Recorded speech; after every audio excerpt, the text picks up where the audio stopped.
Hello everybody, welcome back. Cameron here, and this is the Gymquisition. Sorry there was no video Monday to my subscribers. I was in the city with my girlfriend. It was her birthday, so we were in there for like a vegan lunch, and it was beautiful. But today what I want to talk about is training through injury, because it's something I've done in the past, and it's something that one of my friends has done, and I've been kind of consulting him over it, and he has a chronic ankle problem, and he's not let it rest, and now it's gotten to the point where one of the ligaments has snapped. This is something that seems to happen, is people do get injuries and they seem to press on, and they'll keep training, or they'll keep playing, or they'll keep doing whatever, and they don't allow it the correct time to rest, and this turns what could be a short-term injury into a very long-term injury, and it becomes a bit of a battle. So why do we do it? Why do we keep training through the pain? Why do we keep training through injury? Well, part of it is there's this sort of culture in sport and weightlifting, and that is that no pain, no gain, and that you're soft if you stop, that you just got to soldier on, you just got to keep going, which is really destructive.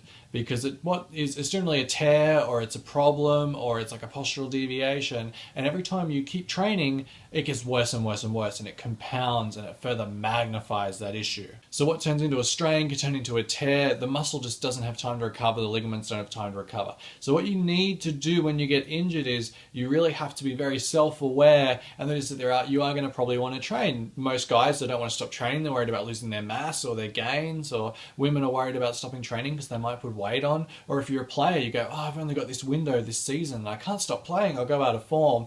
And we keep pushing on and pushing on and pushing on. What we don't realize is our results really get heavily impaired, because not only is the injury getting worse and worse and worse, but it's detracting from our performance. So rather than being a soccer player that's full of energy, that's able to train hard and able to keep their fitness up, you're struggling. You can't push yourself beyond your threshold. You can't get fitter. You can't get stronger. You can't impact the game at an intensity because you have this injury. So you need to really make sure that you take the time off, you identify what the injury is, and you follow the correct time period. So it's not just letting it rest for a week or two, it's finding out what the injury is and how long it needs to recover, because injuries, generally the pain goes away before the injury is fully healed. So we feel like we're fully healed, there's no pain, and we just kind of like get back out there, or we keep pushing, we keep doing, I don't know, bench press or whatever, and we've got a bad shoulder, and this turns into a real chronic injury and a real problem.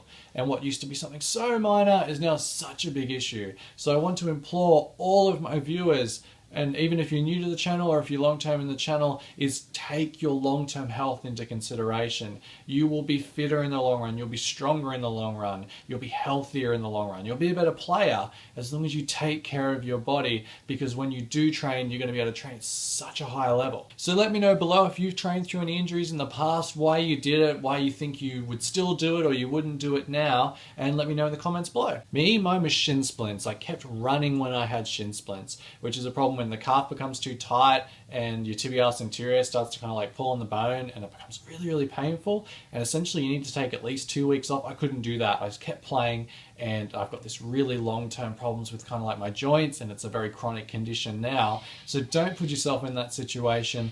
Rest when you need to rest, recover when you need to recover, and that is today's message. So take care, guys, and I'll see you Friday.